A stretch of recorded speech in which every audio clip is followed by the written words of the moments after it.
We're speaking this morning to Mr. Rilwan Lantra. He is the co-president of the Sri Lankan Malay Confederation, vice president of Colombo Malay Cricket Club, and past president of the Sri Lanka Malay Association. Good morning, Mr. Rilwan. Good morning. Good morning. Bel and JD. We're very excited. I know. I mean, it's very exciting to find, Malay diaspora everywhere around the world. Yes.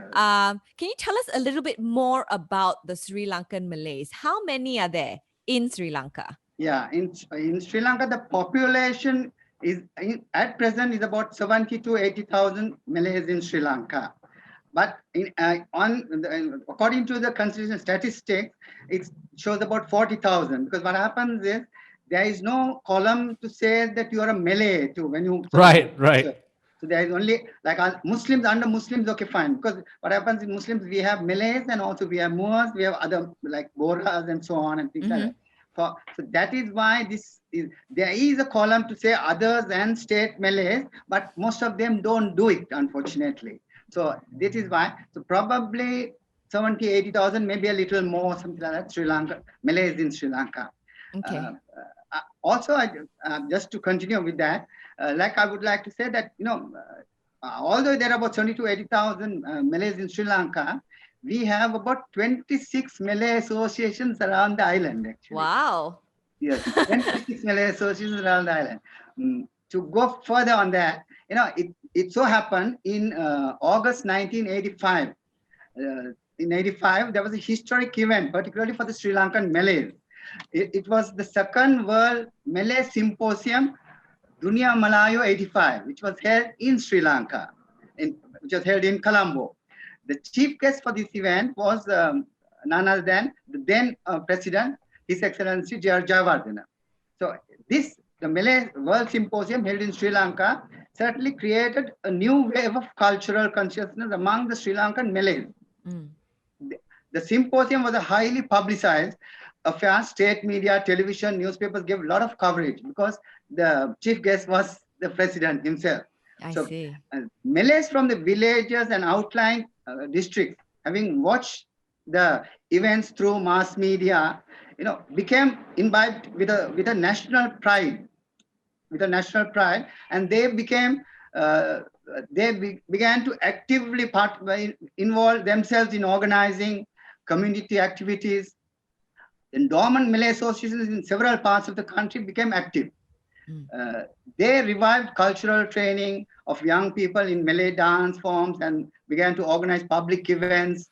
The momentum created in 1985 is still being kept, and through the initiatives of concerned individuals, the Malay associations in the provinces are continuing to keep the traditions alive. So this is how these Malay associations and Malays. So the Sri Lankan Malay Confederation manages all 26 Malay it's just societies? an umbrella body of all the Malay associations, so that you can, because what happens is when there is an association, so if you have Colombo Malay Cricket Club, Colombo Malay or Sri Lanka Malay Association, it is in Colombo. So probably only the Malays in Colombo will get involved or something. So if you have an association in Kandy, the Kandy Malay Association, where the Kandy people, although the country is small, still traveling is not an easy thing. Not like, in other places where the roads are better, things like that. Here, what happens is, even if it's just maybe about 72 miles from Kandy to,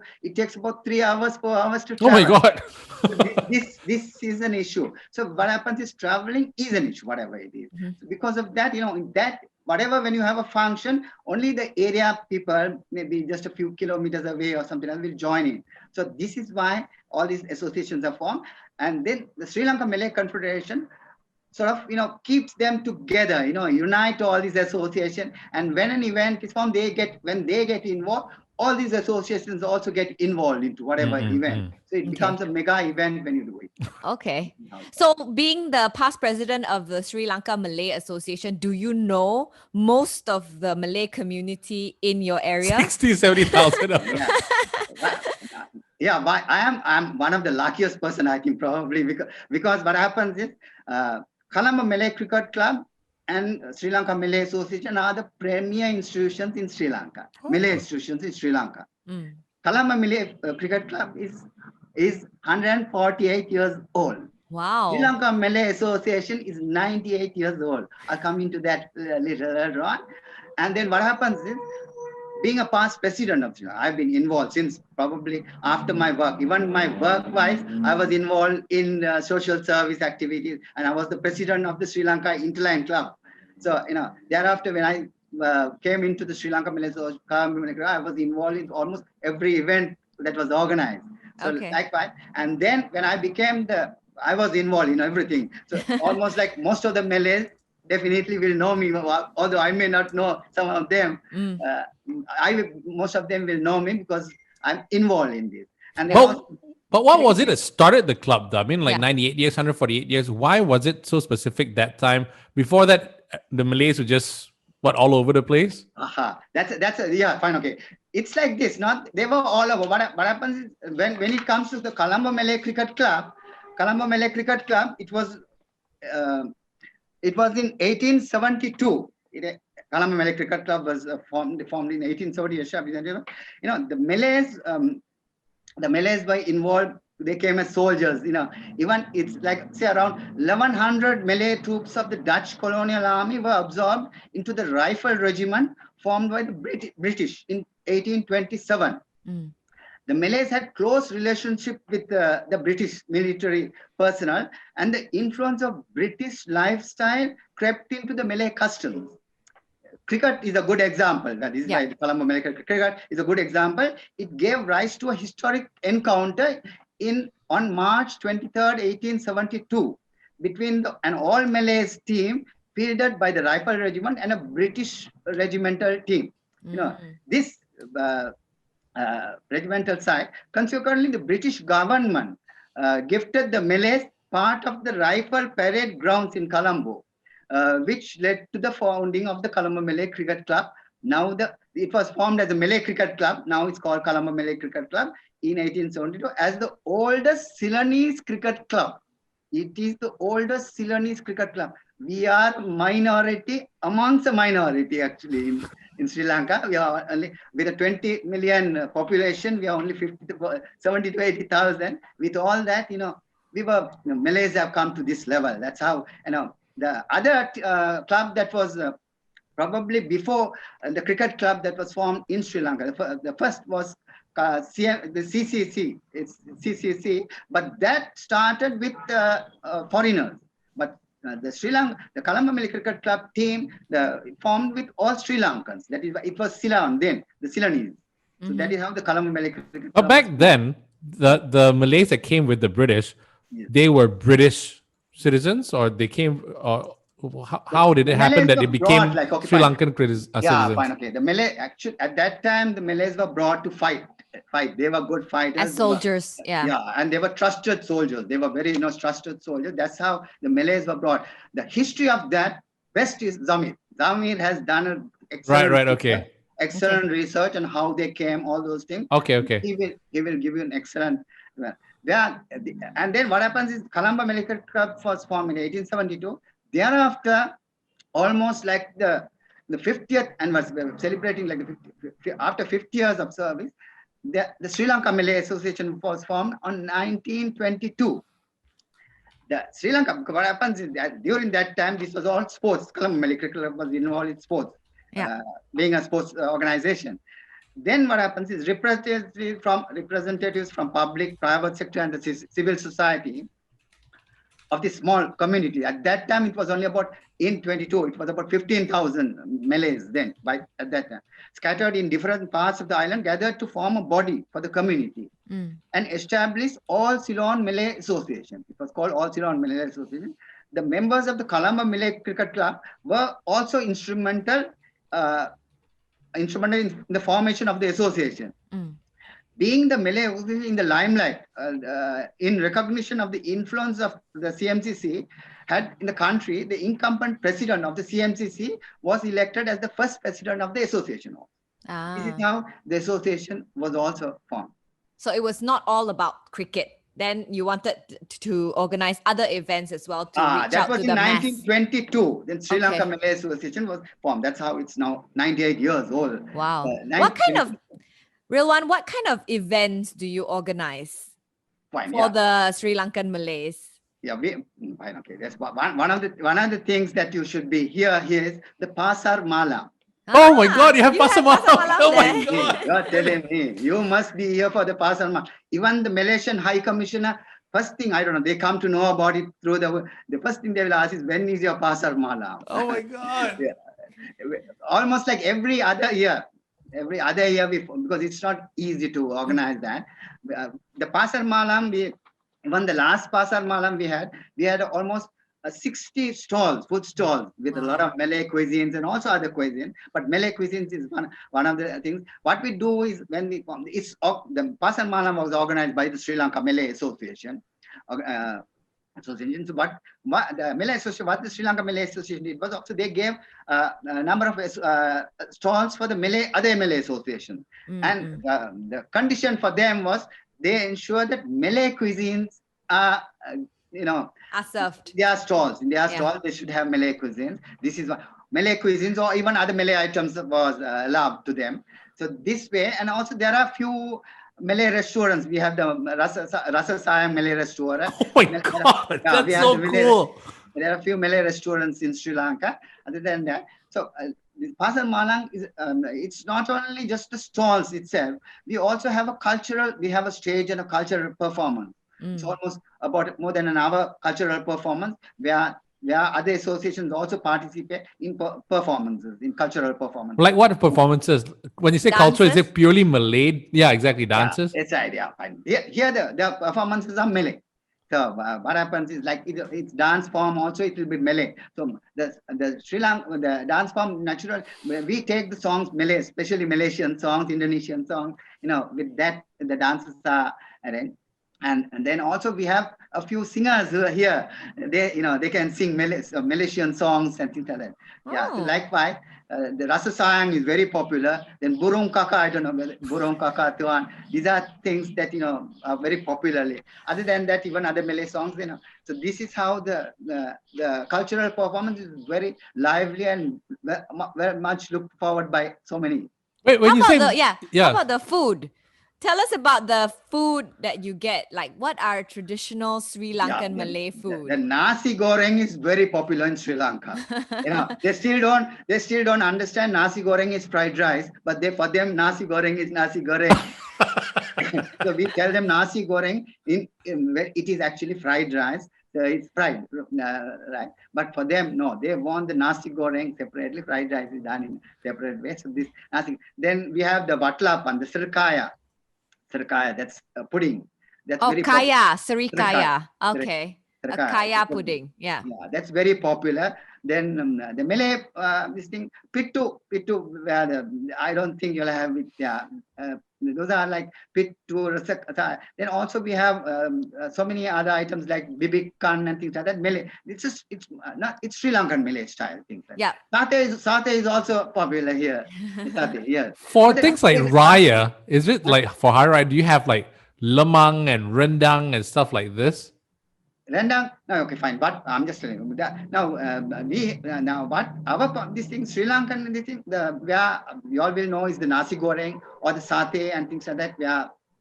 But other than that, it's sort of a Sri Lankan style. Probably the Arab, also because at that time there was some Arab involvement. Influences. Then also with Sinhala, Tamil, all these involvements, it's a different style. And also most of the Sri Lankans, they came from Indonesian archipelago.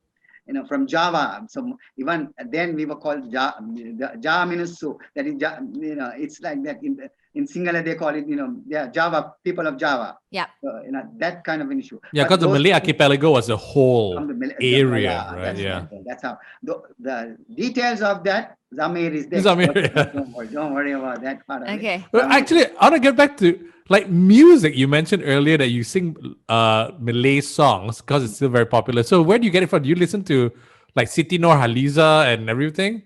Yeah, fine, okay. Those songs. People who sing, they know.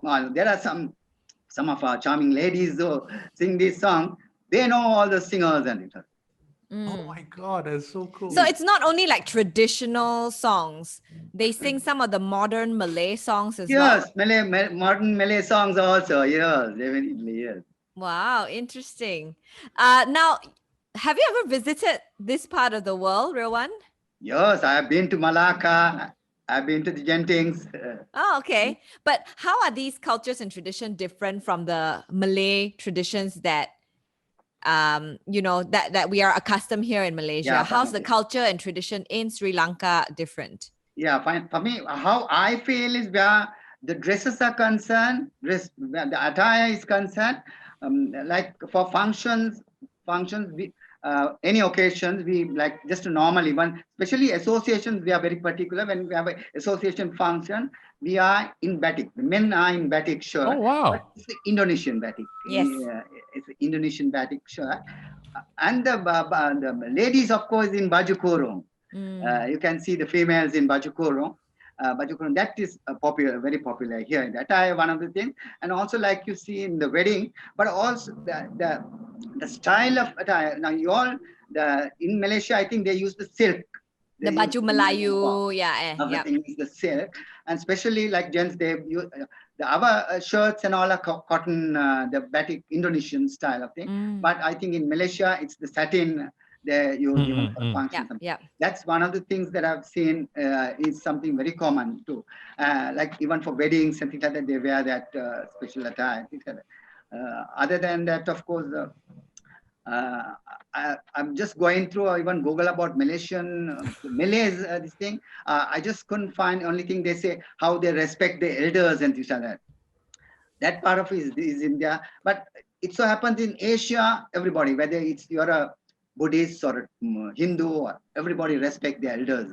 Yes. So that part of it is there. But Malays, but especially when it comes to a festival, just after prayers, they first thing is they come and give salams to the Elders. parents, then the family members. Sorry, and it goes on like that. So that part of it is there. Excuse me.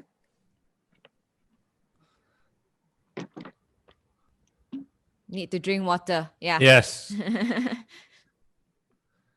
What time is it now in Sri Lanka? It's about 8:20. In the morning. Yes. Oh, so you're a few hours behind So I us. think 1.5 Yeah. hours or 1.5 Yeah, hours. 1.5 hours. 1.5 hours. Yeah. Okay. So what happens during Eid celebration there in Sri Lanka Eid for the Sri celebrations Lankan generally- Malays? Yeah, fine. Okay. Eid celebrations generally, the day before the Eid celebration, preparations for satay is most of the houses, they start preparing for satay. And then mainly what happens is for festivals, we have the Malay cuisine is there, like the satay, then you have the vatla, like the serkaya, then also some Malay sweets. This is Sri Lankan Malay sweets. Okay, so it's been adapted to suit Sri Lankan palates. Yeah. Adapted to suit the Sri Lankan. In the morning, first thing in the morning, they all go for prayers. And then after prayers, they come back, and then first thing is they give the respects to the elders, the parents first. And then after that, they go visiting to the relations and things like that. This is the general system for. Okay. So do you wear the batik shirt on on Eid as well? And also the songkok. The songkok. Okay. Which generation Malay are you actually, real one? Well, I know the history part of it, of course, It's gone, yeah, exactly. But as far as you know, for me, when I for us, because through our I probably for the moment, what the details I have got is like I am in the 4th generation of that is how I have collected data about our family tree. So other than that, definitely there is, but most of it we came from the 16th, 17th century. Yeah. During that time, so most of them who came as people actually they were like political exiles. They were sent. Dutch sent all those even the princes. They are all these people they were sent to because for them they felt it was a security problem for them. So they sent them, banished them to Sri Lanka and then to South Africa. So that's most of them in Sri Lanka. So that is a major part of the people who are there. Are from that descendants of the families. And I asked only because I wonder, like, because it's amazing, got Pasar Malams and satay and everything, right? But language-wise, are people speaking a lot of Malay? Like at home, did your parents speak Malay to you? Yeah, fine, okay. What happens is, yeah, still I speak in Malay, fine, okay. But our Malay is not not the Bahasa Melayu. And not, I speak in Malay to my sisters, and because because what happens is our grandparents spoke to us in Malay, grandparents, then parents, because it all depends. It all comes from our grandparents. You know, the grandparents made sure they spoke only in Malay to us. So, but what happens is today, what happens? It's not that. Today, the grandparents don't speak Malay to the lots of grandkids. issues. But Yeah. what happens is due to politicizing and all those things, the education system also changed. During our time, we had English medium and Sinhala medium. That's the national Sinhala medium and the English medium. But due to, so probably around uh, 57 or just after that, maybe 70, it became only Sinhala medium. So English medium was taken out from the Oh, educational school level and things like that. So that became a sort of a problem.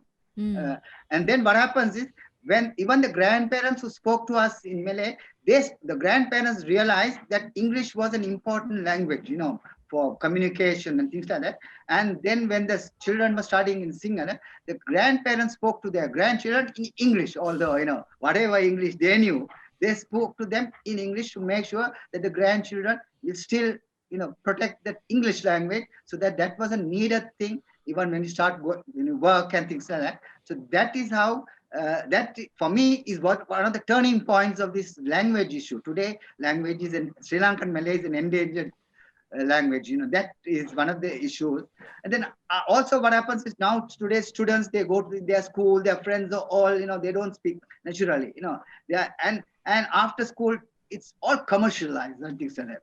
Today, tuition classes, you know, after class, those days we didn't have straight from school, we all go to play, you know, it's either, you know, meet your friends, play about, there was not much of tuition classes or something like that. But then today what happens is immediately after that, they have tuition classes, they have other activities, most of their time they are involved, so they don't have time to speak to even their family members or their parents. Definitely they don't have time to speak to their grandparents. So this has become one of the things that, you know, has turned everything. So the new generation definitely has an issue. But that's one of the things is Western province where Colombo is all commercialized. But if you go beyond, like, you know, Hambantota and things like that, if you go there's most of the children also still speak in Malay and things like that. Oh, interesting. Now, if you take Kirinda, at one time almost 90% of Kirinda were Malays. So, you know, it was wow. something like that. You know, that's, you know, just about 60 kilometers from Hambantota. Even Hambantota, there's a major Malay. Now, these areas, if you go even to a school, if you to go to the school, the teachers are having problems because the children speak in Malay there. You know, this kind of English, and they allow because they know that, you know, at least that's the only way they will keep the Malay language going. So, Okay. especially in Kirinda, you know, this is happening in Kirinda. So, like Kirinda. that, Okay. this is It's how it like a works. little province outside of Colombo, is it?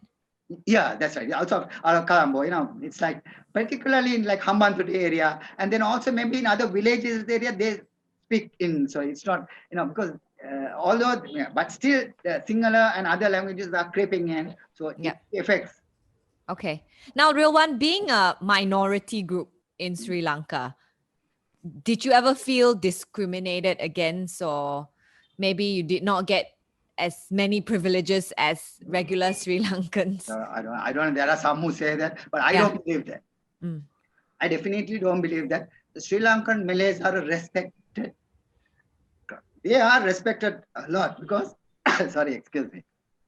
I just have some water.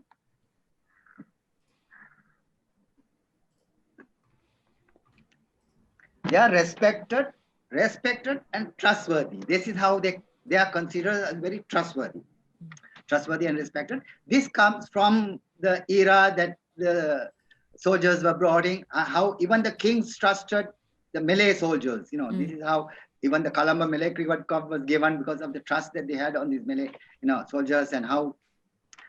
So that trust is still there when it comes to Malays. Malays, you know, Malays are not businessmen or anything of that. They are in the corporate field. We have a lot of managing directors, even in blue chip companies and things like that. So that much of trust that they have on Malays, whatever it is. And at a time there was, after the independence and so on, Sri Lanka, even if the fire brigade was 100% Malays. Oh, Can you believe? Being a minority country here, and the police and army and all these things, they prefer to take Malays. This is there. So still for all, if these places where the forces or the police, whatever it is, if it is a Malay, the chances are better. Although some say no, I still feel, because I know one of the major general who was a Malay, who was involved in recruiting.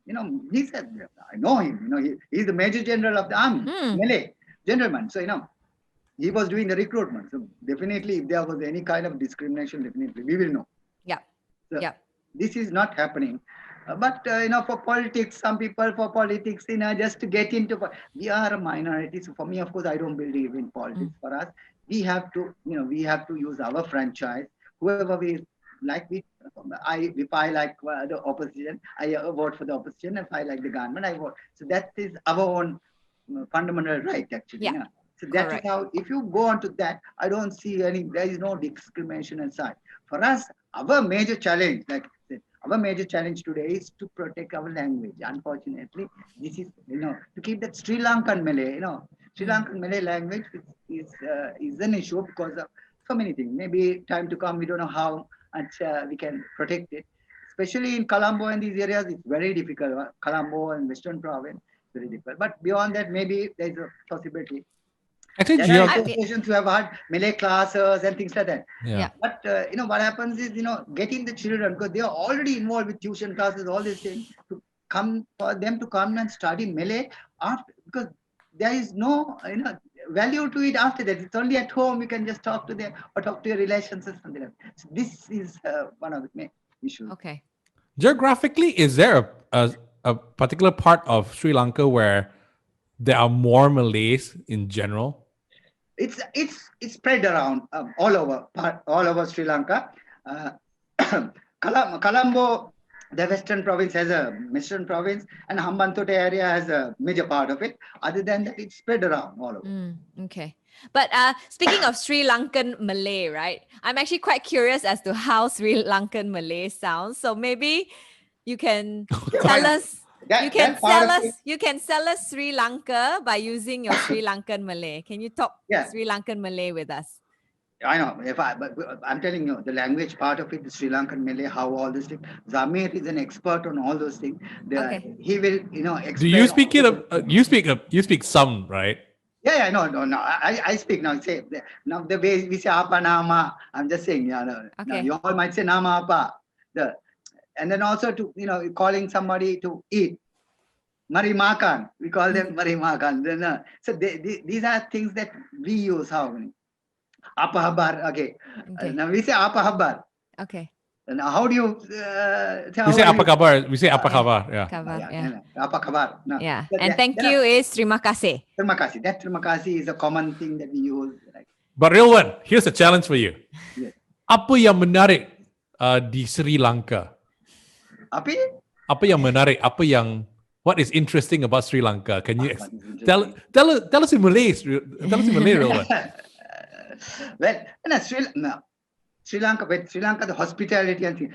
About you wanted a message for the Malays, fine, okay. In Malay. In Malay. That I will give you something else. I will just want to tell them something else. Okay. But Sri Lanka, actually, the people are very hospitality. The hospitality in Sri Lanka, where Sri Lankans itself is, super. In fact, we had some projects done with Mara Banting in Malaysia, Mara Banting. Oh, yeah. Sri Lanka Malay Association. Almost 3 years we did CR projects from Mara Banting. They came down to Colombo. They came down to Sri Lanka, and we did 3 projects. One at Kirinda, for a school in Kirinda. Then one at Badagiri Malay Colony, and then another one, Ulapane. That's a Navalapiti area. 3 years we did 3 projects. And they came down here. When they went around, they were surprised because what happens is, their bus when they were traveling, they just waved at some people, children, on the village area. All of them stopped and started waving. They said, in Malaysia, it will never happen. This is how you wave. They don't even care. They just go off like things like that. So this is the hospitality. It comes within, Yeah. Talking about that, for a message, okay, fine. You wanted a message. The In 1922, I told you, the Colombo Malay Cricket Club is 148 years. Yeah. And then also Sri Lankan Malay Association is 98 years. In 2022, the Colombo Malay Cricket Club will celebrate 150th anniversary. Okay. 150th anniversary. And then also SLMA will be celebrating the centenary celebration in 2022. So both these associations are almost in the same complex. So most of their major events will be done jointly. So I just saudara dan saudari dari Malaysia selepas pandemik Anda akan melancong ke luar negara tahun 2022. Saya mencadangkan Anda melawat Sri Lanka. Jangan lupa periksa CMCC dan SLMA kalender acara untuk tahun 2022. Anda boleh menantikan acara Pasar Mala, Simposium Melayu dan Sukan. Jumpa Anda di Sri Lanka tahun 2022. Terima kasih. Wow, that was really good. Actually, I wrote it down in English when you say, my dear brothers and sisters from Malaysia, I'm sure by the latter part of next year, you will be planning for your overseas tours for 2022. It's after this pandemic, definitely they'll be planning. Pandemic will be settled down at that time, definitely, because we must celebrate our centenary celebration. Here, because tip, make sure you visit Sri Lanka and do not forget to check out on the calendar of events. These two institutions, Pasar Mala, Malay Symposium sports events are probably in the cards. See you in Sri Lanka 2022. Terima kasih. Hope the translation was different. Very It good. worked well. Very Yeah, good. that's fine. Yeah, that's Translation great. was changed a little so that it covers most of it. But Rilwan, why do you think, because you are so involved with the Sri Lankan Malay Association and Confederation, why do you think it's important for the future generations of Sri Lankan Malays to still be connected to their roots, to still be connected to the Malay archipelago? Connected, fine, okay, fine. Connected in the sense, yeah, fine. Anyway, what happens is Sri Lankan Malays, as a Malay, they somehow or other, they have a connection. Although you won't believe, although most of our Malays in Sri Lanka are from from Java, and then it comes from other areas like from the Indonesian archipelago. Still, when you say Sri Lankan, they have a lot of respect for Malaysia. They still feel that we are from Malaysia. If you ask, I'm just telling you, if you go to a village and then ask, they might not say they are from they are from these Javanese or whatever it is. There are people from Malaysia also who came in. That part of it will be covered by Zamil, no problems. He will cover the complete. But what happens is for the Sri Lankan Malays, for them, they have in their heart, they have a connection especially with Malaysia and Indonesia. They have that connection, the feeling, okay, fine, these are countries, this is definitely this is where we came from. Our ancestors, yeah. That connection is there, definitely. So, in fact, first thing we do after the Sri Lanka Malay Association, after AGM, Sri Lanka Malay Association and Colombo Malay Cricket Club have the AGM on the same day. After the Colombo Malay Cricket Club AGM, then follows the Sri Lanka Malay Association annual general meeting. Immediately after the team is formed, the first thing they do is they make an appointment with the High Commissioner of Malaysia and the High Commissioner of Indonesia, the Ambassador of Indonesia and the High Commissioner of Malaysia. They go and introduce the team, the key officials to these institutions. So we have a lot of good connection. We don't go to any other embassies or anything. These two connection is kept. Even the Indonesian embassy at present are having classes and things like that. For cultural performance. And also I just want to when I talk about this Islamic formation of the Islamic Malay, the second Malay Symposium, the second Malay, the Dunia Malayu 85, which was held in Sri Lanka, the credit goes to late Tan Sri Professor Emeritus Dato Pendita Dr. Ismail Hussein, a Malaysian academic and literary activist. He was the former head of the National Coalition of Writers Association, GAPENA.